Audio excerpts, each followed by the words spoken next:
if there's any questions at this point, it is really important that you ask it now, because we're going to use these concepts in the next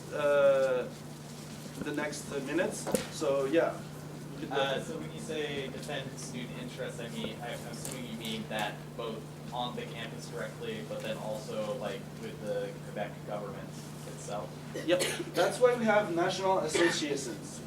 Campus associations deal together on three main national associations. We have the SA, the people that send us here to talk about the student movement, and two other national associations. These people deal with the government and deal with the politics and stuff like that. But they receive their instructions from well, bottom to top or top to bottom, depends on and those, so I have, well, I have one question, yes. And those are national, like all of Canada or just Quebec? No, national means Quebec. Okay. We don't deal with Canada.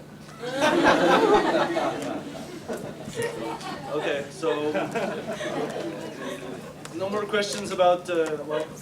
So after, with this RAND formula, what about like how the union itself is structured, and like how exactly is the union itself structured in terms of like members versus the leaders of the union, and how exactly do they do bargaining with whoever?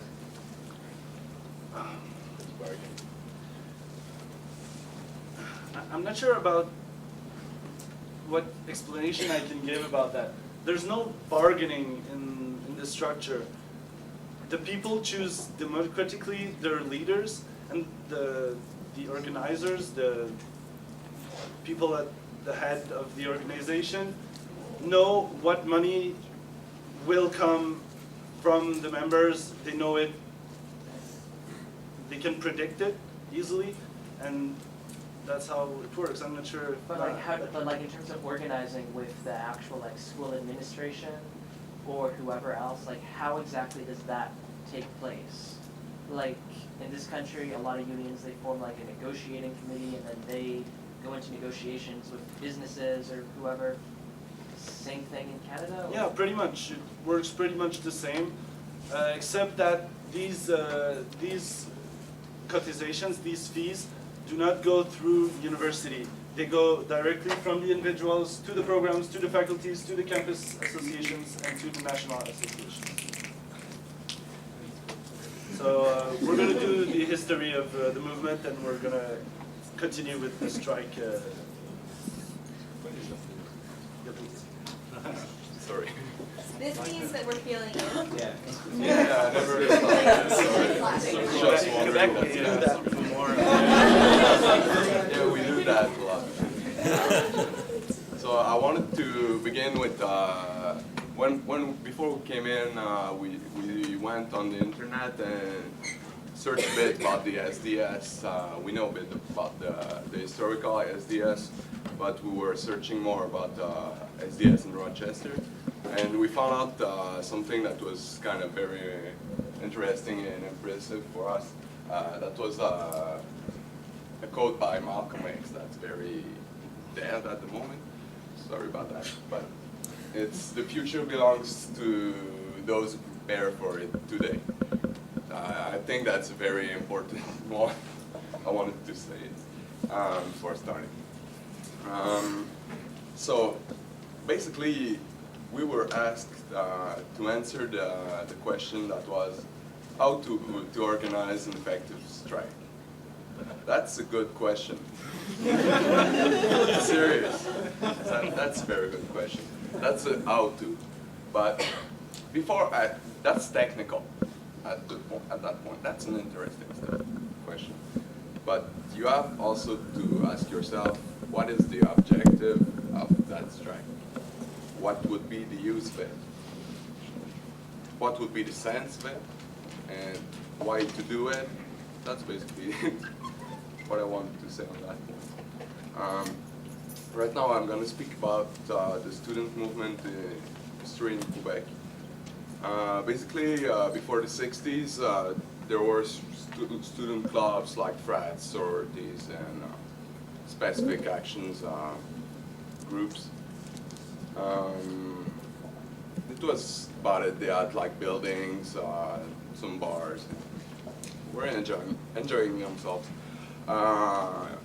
It was basically the fight for free education that helped give the movement the ascendancy it got after. Actually, that's kind of weird, but at that moment there were a lot less people in the movement because there were just a lot less students, because it was very expensive at that moment to get an education. It wasn't like very democratic on that point. But with the action of the movement, it helped like raise the issues and win a lot more members, because it's now very much cheaper to go to school than it was before.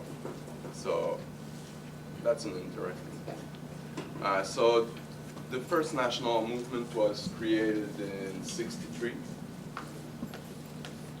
That was called, the name isn't very important, but still, the UJAC. And the Q is for Quebec.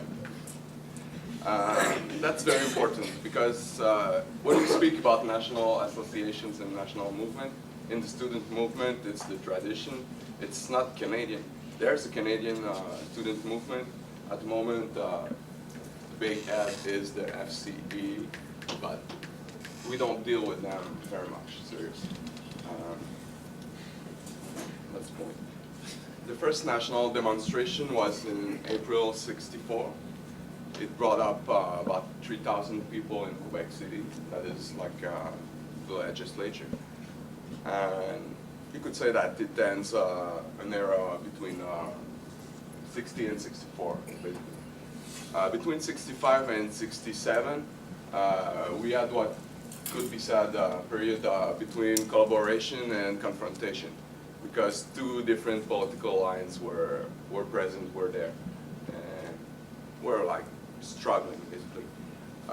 In March '65, I found out an interesting thing. There was in Montreal a demonstration of about 6,000 people that was against Vietnam's war. It was in '65. I found out about that very lately. After that, UJAC structured itself. They started a journal. So they want to inform the members on campus. So they found out that the best way is to build up news. And that way you can send a message very, very clear and very effective. And that's basically it. You gotta own the press. After that, in '66, the important point is that they began like wondering how to get to abolish the tuition fees, which was very radical at the moment and still is. They wanted basically the education to get to be right and not a privilege. That is very important thing in the student movement. Like, for example, at the moment in Quebec, you pay $2,500 a year to study, about $1,200 a semester. I don't know how much you pay.